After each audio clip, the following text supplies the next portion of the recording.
Fluent, period. What if I told you that the very methods you think are paving your way to English fluency are actually the unseen chains binding you to stagnation? What if the progress you're making is an illusion, masking deeper habits that are actively sabotaging your journey? This isn't about what you haven't done. It's about confronting the 9 silent saboteurs, the hidden traps you might be falling into right now, without even realizing it. Are you ready to expose them, dismantle them, and finally break free?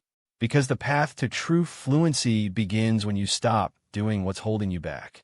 Let's dive into the first insidious habit that might be crippling your English brain. 1. The digital crutch, overusing translation apps. Picture this. A new English word appears. Before your brain even has a chance to think, your hand instinctively reaches for your phone, seeking the immediate gratification of a translation app. Sound familiar? You're not alone. In this interconnected world, these apps promise instant understanding, a quick bypass to comprehension. But here's the dark truth. This seemingly helpful tool is, for many, a cognitive crutch that prevents true linguistic muscle from forming. When you constantly switch between English and your native language, you're preventing your brain from building essential neural pathways that allow for direct English-to-English understanding. Instead of creating a direct bridge, you're building a complex, winding detour through your native tongue every single time. This constant back and forth isn't just inefficient. It's actively slowing down your processing speed, making natural conversation feel like a never-ending mental marathon. Think about it. English isn't just a collection of words. It's a tapestry woven with nuance, idiom, and cultural context. A literal translation often strips away these layers, leaving you with a hollow, incomplete understanding.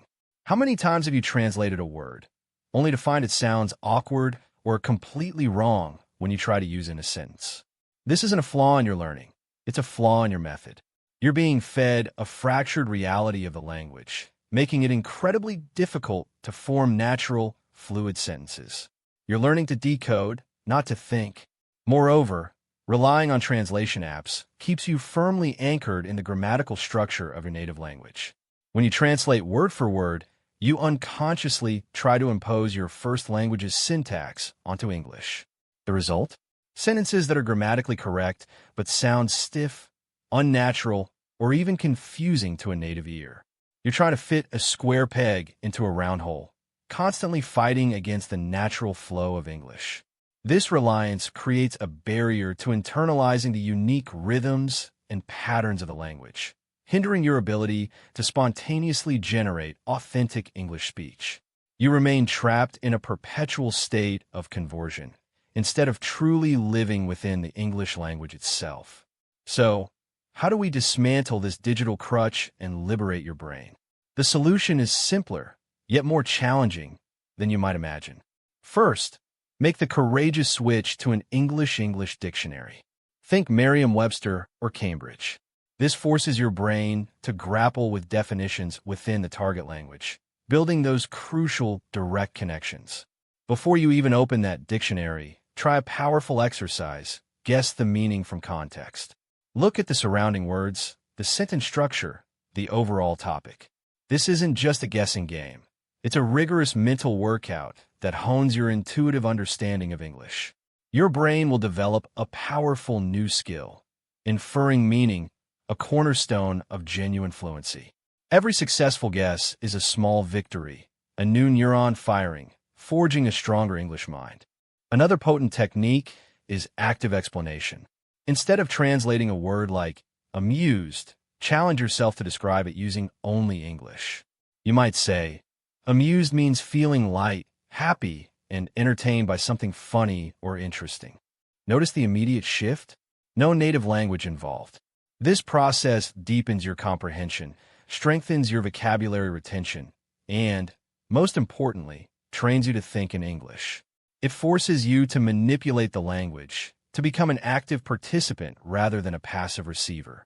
Embrace these methods, and watch as the chains of translation begin to unravel, paving the way for a mind truly fluent in English. Let's confront the next deceptive habit. 2.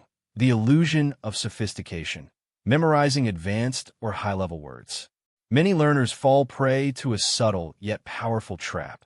The belief that wielding a lexicon of obscure, complex words is the hallmark of true fluency. They meticulously collect fancy words, believing these linguistic gems will elevate their speech, making them sound educated and refined. They spend countless hours poring over lists of rare vocabulary, convinced that sprinkling their conversations with terms like pulchritudinous or ephemeral will somehow unlock the secrets of native-like articulation. But here's the unsettling truth. This quest for linguistic grandeur often backfires, making you sound anything but fluent. Native speakers, in their day-to-day interactions, rarely deploy such elaborate vocabulary. Their communication is driven by clarity, efficiency, and naturalness. Imagine trying to navigate a casual conversation about your weekend plans by saying, "My weekend was utterly prosaic. I engaged in no prodigious activities of any momentous import." The listener wouldn't be impressed. They'd likely be confused, possibly even a little put off. This isn't a judgment on your intellect. It's a stark illustration of the disconnect between theoretical vocabulary and practical communication. You don't need to sound like a dusty dictionary to sound fluent. You need to sound like a real person, engaging in real conversations. The problem with memorizing these high-level words in isolation, without understanding their natural usage, their nuances, or the specific context in which they might appear, is twofold. First, your speech becomes clunky and forced. You're constantly trying to insert these ornate words, often in places where simpler, more direct alternatives would be far more appropriate. This creates an unnatural cadence, a stiff delivery that immediately signals you're struggling, rather than flowing. Second, these words rarely stick. Without active, contextual use, they become fleeting mental guests, appearing briefly during a vocabulary quiz only to vanish when you actually need them in spontaneous speech. Your valuable mental energy is being wasted on words that offer little return on investment for actual communication. It's like painstakingly building a magnificent but utterly unusable linguistic monument. You're not building a conversational toolbox. You're constructing a museum of unused words. So, how do we dismantle this illusion and build a truly effective vocabulary? The liberation begins by shifting your focus. Instead of chasing rare words, anchor your learning in the common, useful vocabulary that native speakers actually employ every single day. These are the words that form the bedrock of daily conversation, the words that allow you to express a vast array of thoughts and feelings with clarity and authenticity. Learn words not as isolated entities, but in context. Don't just see perspicacious. See, she's really sharp. She notices everything. This means observing how words are woven into real sentences, phrases, and dialogues. Pay attention to how they interact with other words, how they create meaning within a larger linguistic framework. A powerful technique to solidify this shift is the one new word a day in a sentence challenge. Instead of simply defining a word, commit to using one new, practical word each day within a sentence that reflects a real-life scenario or thought. For example, instead of obsessing over perspicacious, master observant, then consciously integrate it. My colleague is incredibly observant. She always catches the smallest details. This active application transforms a passive piece of knowledge into an active tool for communication. It anchors the word in your memory through practical use, making it readily available when you need it. By focusing on utility and context, you're not just expanding your vocabulary, you're building a robust, flexible, and genuinely fluent command of English. Don't let the siren call of academic jargon distract you from the true art of authentic communication. Now, let's unveil another hidden obstacle. 3. The invisible cage of rules. Focusing too much on grammar. Grammar. The very word can send shivers down an English learner's spine. It's often presented as the ultimate gatekeeper to fluency, a labyrinth of intricate rules, exceptions, and obscure structures that must be perfectly mastered before one can dare to speak. And while grammar is undoubtedly a fundamental component of any language, an obsession with it can transform it from a guide into an invisible cage, paralyzing your speech before it even begins. Consider the internal monologue of a grammar-obsessed learner. Is this the correct tense? Should I use the present perfect continuous or the simple past? Did I choose the right preposition, on, in, or at? Oh no, I just made a mistake. Everyone will think I'm unintelligent. This relentless self-scrutiny, this constant second-guessing, creates a crippling fear of error. It forces you to pause, analyze, and dissect every potential utterance, transforming spontaneous communication into a painstaking, agonizing construction project. The result? You freeze. Your mind, overwhelmed by the sheer weight of rules, becomes incapable of expressing even the simplest thought. You end up saying nothing at all, or delivering hesitant, broken sentences, feeling the crushing weight of your own linguistic limitations. Here's the stark reality that often escapes those caught in the grammar trap. Native speakers, when engaged in conversation, do not actively recall grammar rules. They don't mentally parse verb conjugations or analyze sentence structures in real time. Their speech flows from an intuitive, internalized understanding of the language, developed through years of exposure and use. They feel what sounds right, they don't calculate it. When you're constantly trying to apply abstract rules, you're operating on a different plane, one that is fundamentally disconnected from the natural, organic process of communication. You're trying to build a house by only studying architectural blueprints, without ever lifting a hammer or laying a brick. This analytical approach, while valuable for foundational understanding, becomes a severe impediment when it overshadows the primary goal, to communicate effectively and naturally. So, how do we dismantle this invisible cage and liberate your voice? The key lies in shifting from explicit rule memorization to implicit pattern recognition. Instead of obsessing over why a particular grammatical structure is correct, focus on how it's used in natural language. Immerse yourself in authentic English, not just textbooks. Listen to real conversations, podcasts, YouTube channels, TV shows, movies. As you hear the same sentence patterns, the same idiomatic expressions, the same grammatical structures repeated again and again within meaningful contexts, your brain will begin to unconsciously absorb them. It's a process akin to how a child learns their first language, by immersion, repetition, and imitation, not by memorizing verb tables. Your brain is an incredibly powerful pattern-matching machine.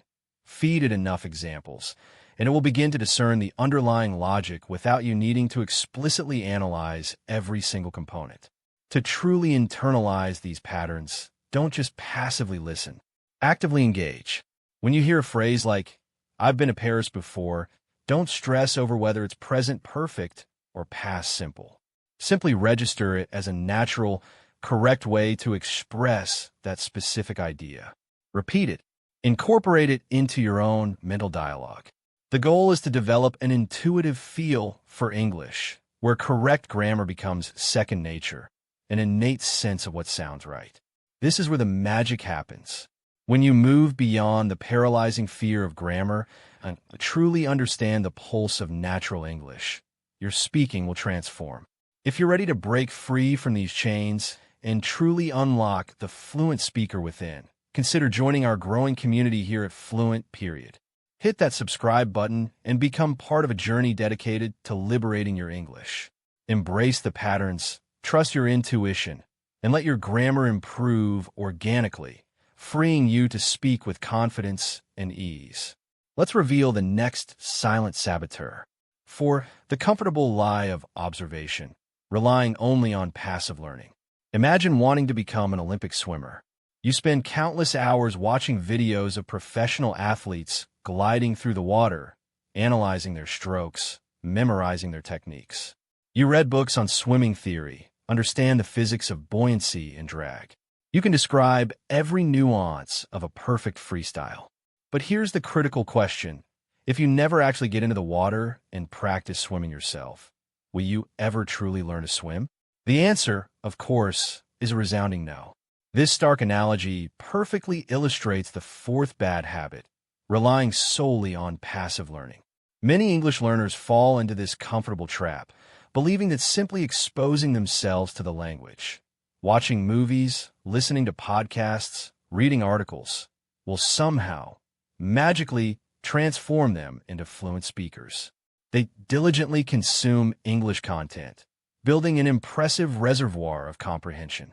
They might understand nearly everything they hear or read, feeling a surge of confidence that their fluency is just around the corner. But when it comes time to produce language, to speak spontaneously, their minds freeze. The words are there, the grammar rules are theoretically understood, but the ability to form coherent, natural sentences simply vanishes. This disconnect isn't a sign of weakness. It's a fundamental misunderstanding of how language acquisition works. Listening and reading are essential for input, for building your understanding and vocabulary. They're crucial for knowledge acquisition. But speaking and writing are entirely different beasts. They are skill application. They require your brain to actively retrieve, organize, and articulate thoughts in real time, under pressure. Passive learning fills your mental library, but active practice trains your linguistic muscles. If you only absorb and never produce, your brain develops a one-way street. It can process incoming English, but it struggles to generate outgoing English. You become a brilliant interpreter, but a muted speaker. This gap leads to profound frustration, a feeling of being perpetually stuck, despite hours of diligent studying. You have the ingredients, but you lack the ability to cook. So, how do we shatter this comfortable lie and ignite active mastery? The path to liberation demands action, not just observation. First, you must make speaking a non-negotiable daily habit. And don't despair if you don't have a conversation partner. The most accessible and surprisingly effective partner is yourself. Talk to yourself out loud in English. Describe your actions as you're doing them. I am pouring coffee into my mug. It's still hot, so I need to be careful. Narrate your thoughts. I wonder what I should have for lunch today. Maybe a sandwich. You can even repeat what you hear from a podcast or video, rephrasing it in your own words. This isn't just quirky. It's a powerful way to train your brain to form sentences naturally, to bridge the gap between comprehension and production without the pressure of a real audience. It builds muscle memory for speech. Another incredibly potent technique is called shadowing. This involves listening to a native speaker and immediately, simultaneously repeating what they say. You're not just listening, you're actively mimicking their pronunciation, their intonation, their rhythm, their speed. It's like a linguistic echo, training your mouth and mind to produce natural English sounds and patterns. Shadowing sculpts your accent, improves your fluency, and builds confidence in your spoken English in a way passive listening simply cannot. And don't overlook the power of writing. While often overshadowed by speaking, writing forces you to organize your thoughts in English, to structure sentences, and to choose words deliberately. Even simple acts like keeping a short daily journal, posting a comment on a YouTube video, or writing a brief social media update can significantly enhance your ability to produce coherent English. The more you actively use English in diverse ways, speaking, writing, describing, narrating, the faster you will bridge the gap between understanding and true, confident expression. Don't just watch the swimmers. Jump in the water. Let's uncover the next trap. 5. The scattered puzzle pieces. Memorizing vocabulary without context. Think of English as a vast, intricate puzzle. Each word is a unique piece. Now, imagine trying to assemble this puzzle by simply memorizing the shape and color of individual pieces, one by one, without ever looking at the larger picture they belong to. You might know what each piece looks like, but you'd have no idea how they fit together, no sense of the image they're supposed to create. This is precisely the 5th bad habit, memorizing vocabulary without context. Many learners, driven by the understandable desire to expand their word bank, dedicate hours to poring over long lists of isolated words. They might use flashcards, repetition, or even brute force memorization. They gather an impressive collection of individual words, believing that knowing more words inherently translates to better speaking. But here's the critical flaw in this approach. Words do not exist in a vacuum. They are not solitary entities. They are living components of phrases, sentences, idioms, and entire conversations. They gain their true meaning, their power, and their utility from the surrounding linguistic environment, their context. If you only learn words in isolation, you'll find yourself in a perpetual state of linguistic frustration. You'll know the definition of run into, for example, but you won't intuitively grasp that it means to meet unexpectedly. You'll struggle to connect it with appropriate subjects, verbs, and objects in a natural sentence. This is why so many learners, despite having a substantial vocabulary, find themselves utterly paralyzed when trying to form a simple, coherent sentence. They have all the individual puzzle pieces, but they lack the blueprint, the understanding of how those pieces interlock to create a meaningful whole. Their speech is characterized by awkward phrasing, unnatural pauses, and a constant search for the right combination of words that simply doesn't manifest. Native speakers don't learn this way. They pick up phrases, collocations, and idioms naturally from conversations, seeing how words dance together. That's what gives their speech its effortless flow, its natural rhythm. So, how do we transcend this scattered approach and learn words with true utility? The liberation begins by committing to never learning words alone again. Always, without exception, learn new vocabulary inside, full sentences, or meaningful phrases. When you encounter a new word, don't just note its definition. Note the entire sentence it appeared in. This immediately provides the context, showing you how the word is used in a real linguistic environment.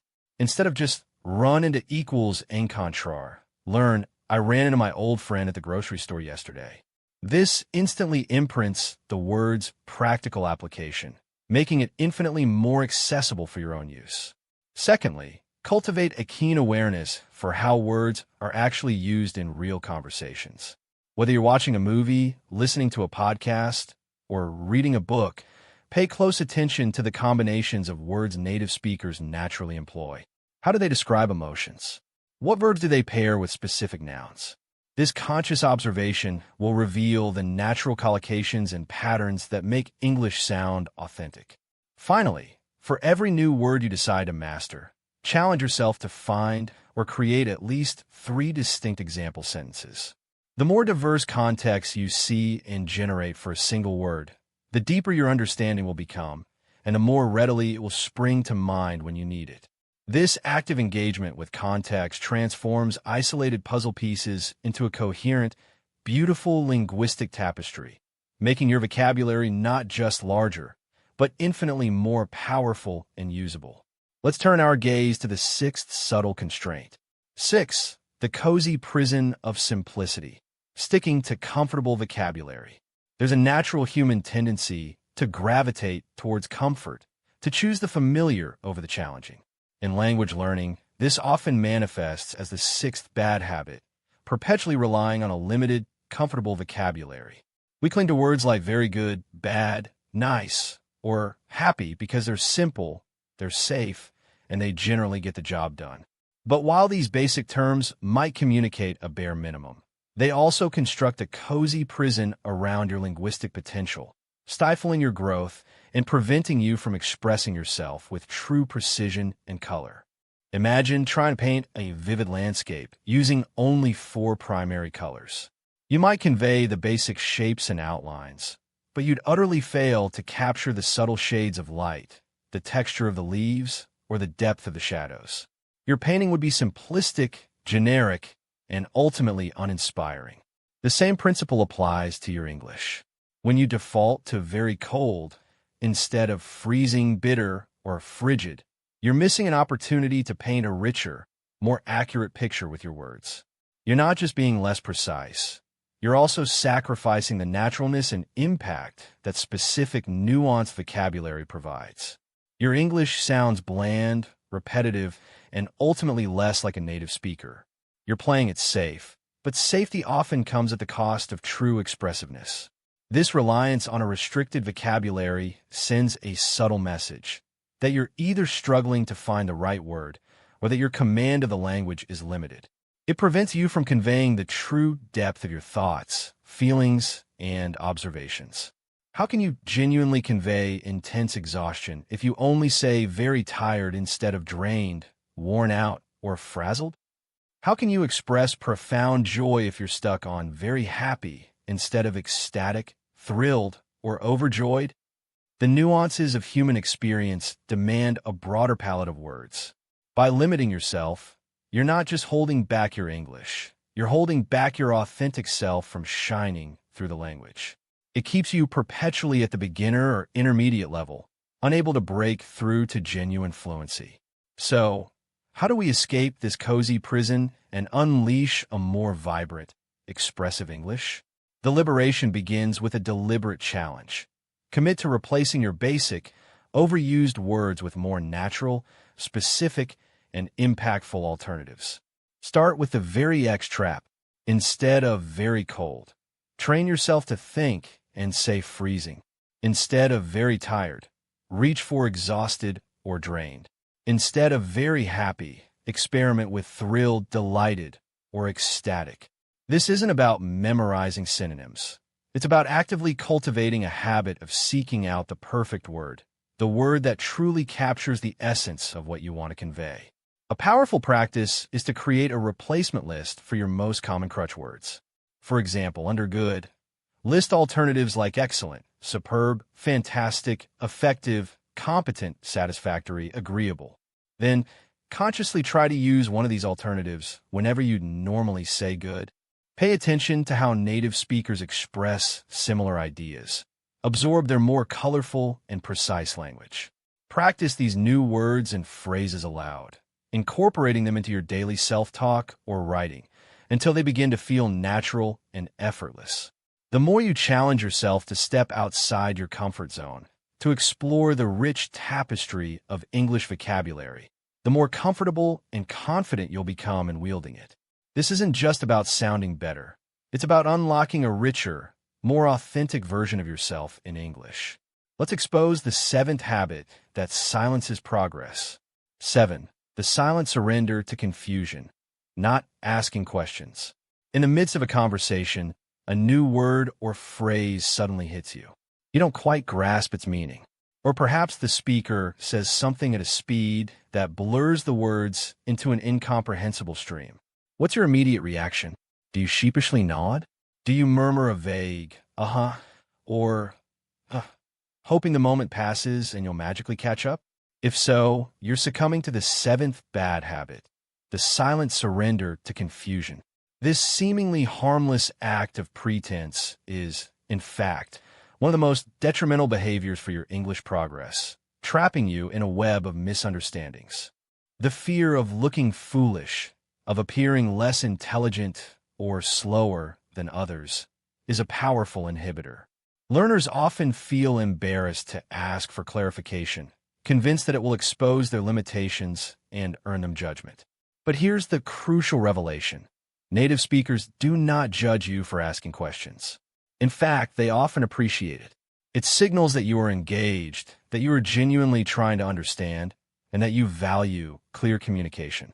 The worst thing you can do, the truly self-sabotaging act, is to pretend to understand when you don't. This not only keeps you stuck in your confusion, but also allows misunderstandings to compound, leading to potentially embarrassing or awkward situations down the line. You're building a house of cards on a foundation of unaddressed ambiguity, and it will eventually collapse. When you don't ask for clarification, you miss vital pieces of information. You might misinterpret intentions, miss key details, or simply drift through the conversation without any real comprehension. This prevents true connection, turns dialogue into a one-sided monologue you're only half listening to, and severely limits your learning opportunities. Every moment of unaddressed confusion is a lost chance to learn a new word, to grasp a new idiom, or to understand a different cultural nuance. You're voluntarily closing off avenues for growth, reinforcing your own uncertainty, and making it exponentially harder to participate meaningfully in future conversations. This silence is not politeness. It is self-imprisonment. So, how do we shatter this silent surrender and embrace the power of inquiry? The liberation begins by arming yourself with simple, polite phrases designed to seek clarification. Instead of nodding blankly, use phrases like, "Sorry, could you say that again, please?" Or "Could you repeat that more slowly?" If a specific word or phrase throws you off, don't hesitate to ask, "What does that word/phrase mean?" Or, "Could you explain what take it for granted means?" These are not expressions of weakness. They are tools of engagement, signaling your desire to truly connect and learn. Another incredibly effective phrase is, "Can you give me an example?" This requests a practical demonstration of the word or concept in action, making it tangible and easier to grasp. If you're still uncertain, don't be afraid to ask for further explanation. "I'm not quite following. Could you rephrase that in another way?"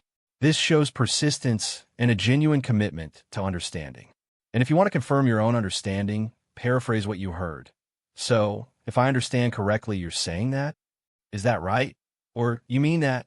This proactive approach ensures you're on the same page, reinforces your learning, and transforms moments of potential confusion into powerful opportunities for language acquisition. Don't let the fear of asking hold you captive. Embrace inquiry and watch your understanding and your confidence soar. Let's address the eighth insidious belief. 8. The self-imposed age limit. Believing you're too old to learn. How many times have you heard or even whispered to yourself the insidious lie, "I'm too old to learn English effectively. Only kids or young people can pick up languages easily"? This widespread belief, this self-imposed age limit, is one of the most damaging mental barriers an adult learner can construct. It's a convenient excuse, a surrender before the battle even begins, and it can profoundly hold back your progress, even before you utter a single word. The pervasive myth that children are inherently superior language learners is deeply ingrained in our collective consciousness. We see young children seemingly absorb new languages effortlessly, their brains like sponges. And while it's true that children's brains are incredibly plastic and receptive, this doesn't mean adult brains lose their capacity for language acquisition. What it does mean is that adults learn differently, often with different advantages and disadvantages. To believe you're too old is to completely disregard the unique strengths you bring to the learning process, effectively selling yourself short before you've even truly tried. It's accepting a defeat that hasn't happened. This belief fosters discouragement, self-doubt, and a crippling sense of hopelessness. If you enter the learning journey convinced of your own inherent disadvantage, every small struggle will be amplified, confirming your preconceived notion. You'll interpret normal learning plateaus as proof of your age-related inability, rather than as natural stages in the learning process. This mindset creates a self-fulfilling prophecy. Believing you can't learn prevents you from investing the necessary effort, which in turn leads to slower progress, thus proving your initial belief. It's a vicious cycle that keeps countless adults from ever truly unleashing their linguistic potential, trapping them in a static state of unfulfilled aspiration. You're not limited by your age. You're limited by your belief about your age. So, how do we shatter this self-imposed age limit and unlock the immense learning power of the adult brain? The liberation begins by recognizing and leveraging your unique strengths. As adults, we possess a wealth of advantages that children simply don't have. We have vastly more developed cognitive skills, greater problem-solving abilities, stronger logical reasoning, and a more profound understanding of abstract concepts.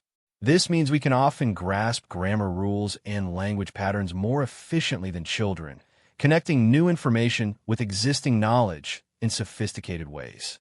We also bring a lifetime of experience, a deeper understanding of human communication, and a more diverse array of learning strategies. We understand how to learn. Children are often experimenting. Adults can be strategic. Instead of comparing yourself to a child's intuitive absorption, focus on your adult capacity for analytical understanding, consistent effort, and goal-oriented motivation. Set realistic, achievable goals that celebrate your progress, no matter how small. Don't measure yourself against a child's perceived effortless acquisition, but against your own continuous improvement. Thousands, even millions of adults successfully learn English to a high level every single year. They're living proof that age is not a barrier. Mindset is. Let go of the belief that you're too old. Embrace the learning process with the wisdom and determination of an adult. Celebrate every new word, every fluent phrase, every successful conversation as a testament to your capability. You're far more capable than you think. Your age is not a cage. It is a foundation of experience from which to build. Finally, let's confront the last, yet most pervasive, saboteur. 9. The stop and start cycle. Inconsistent practice. Imagine trying to build a formidable physique at the gym. You decide to work out intensely for 3 days straight, pushing your body to its absolute limits, feeling the burn, seeing initial gains.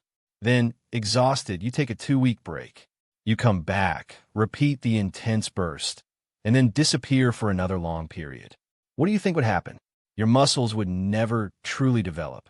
They'd atrophy during the long breaks, making each return a struggle, a frustrating rediscovery of lost progress. This perfectly encapsulates the 9th and perhaps most prevalent bad habit: inconsistent practice. It's the stop and start cycle that makes your English learning 2 steps forward, 1 step back, perpetually slowing your progress.